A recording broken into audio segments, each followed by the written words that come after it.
Alright, what's the date today? The 2nd. 2nd of January. This is our current fleet. Seppo's Cessna, which has got Ardu everything. Our original Big Slew, which has Ardu everything in it. And our new Virgin aircraft that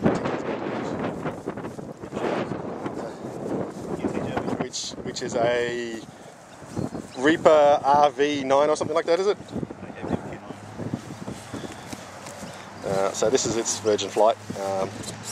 It's basically got exactly the same electronics as the Big Slew. We transplanted one of our sets of electronics from the other Big Slew. And it's pretty much ready to fly, we hope.